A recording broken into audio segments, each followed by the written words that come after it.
My dad, Ralph David Wilson, was a airline pilot with Eastern Airlines. When he wasn't flying airplanes, he was building homes. He had Wilson Construction, and he was very successful, very respected. I remember as a young boy growing up very wealthy. The house, the cars, the life.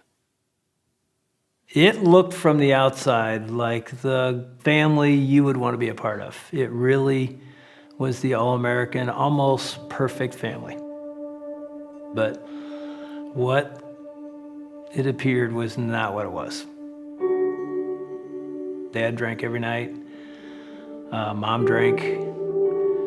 I do remember Dad was never a happy drunk. He was a mean, spirited drunk. It got to the point where my sister, who was 9 years older, would take Craigie and I to a back bedroom and just shut the door, and we just sort of cover our ears. Just go in a room and hide, because we would hear yelling, screaming, some things being thrown. What I discovered was Dad had girlfriends, had mistresses. On Christmas morning that year, he left to go with one of his girlfriends and leave our family.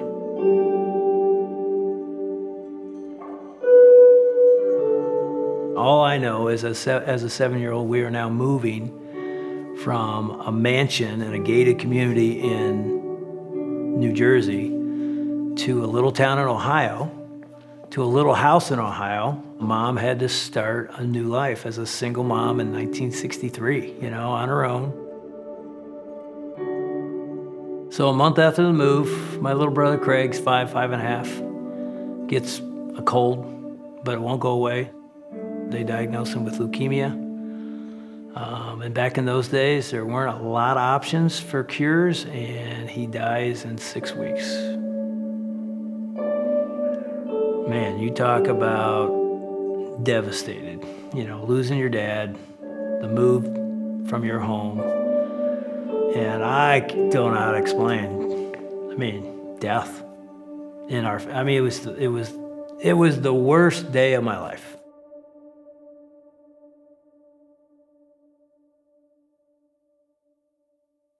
From the divorce on, my relationship with my dad literally became 2 to 5 days a year.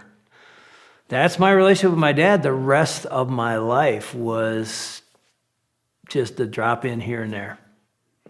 I actually don't remember any real love or emotion.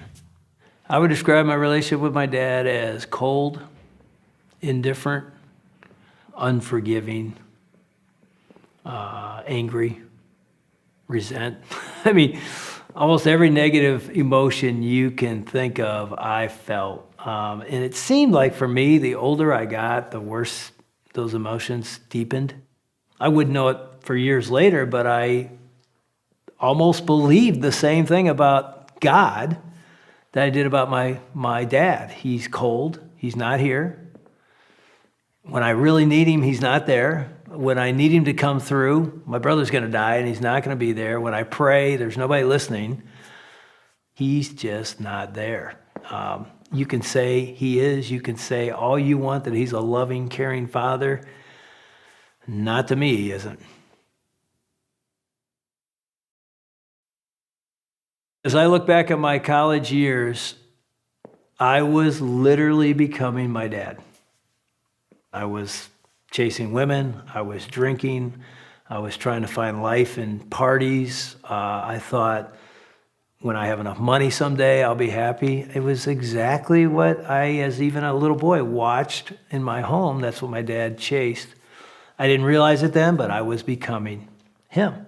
There's got to be something more. I didn't know what it was. I was convinced it wasn't God, because he was the one that walked out on me like my dad. And yet the short story is, I ended up going to listen to a guy who was a successful football player give his testimony on our college campus. His name was Archie Griffin. He was a 2-time Heisman Trophy winner from Ohio State. The only reason I went is because he's an athlete I respect. Somebody said, you should come hear this guy. I go hear this guy. I want to hear how he accomplished what he accomplished in his life. And he basically said that night, Jesus Christ is your answer. Nothing's ever going to satisfy the hole in your soul except Jesus. And you need to turn your life over to him now. And I didn't, not that night, but that seed was planted.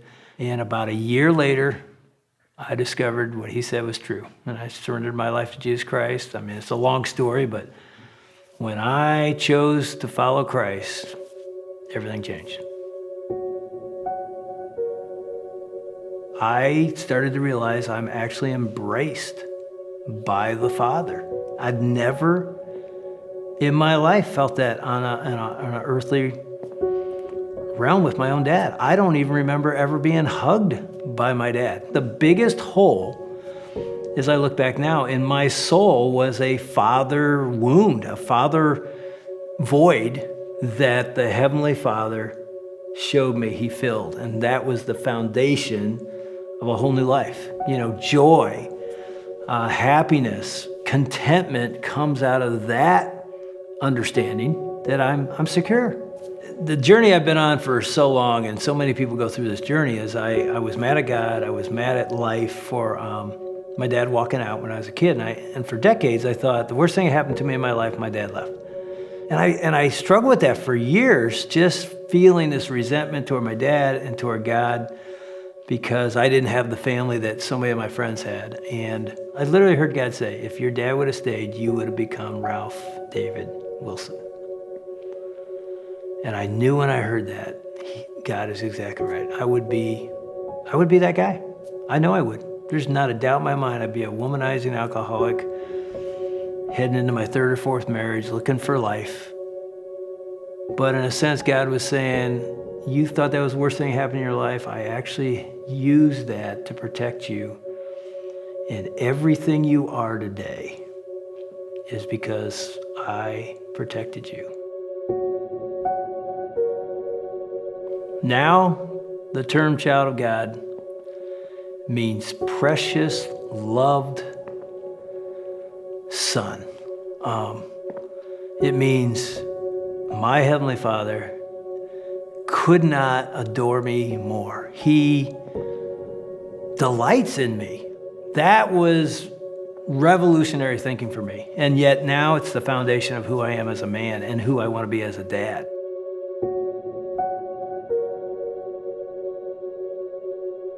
God says, I'm going to use you to turn the legacy of the Wilson name to a godly legacy. Oh my gosh, it is like, God, you are good. You are so good.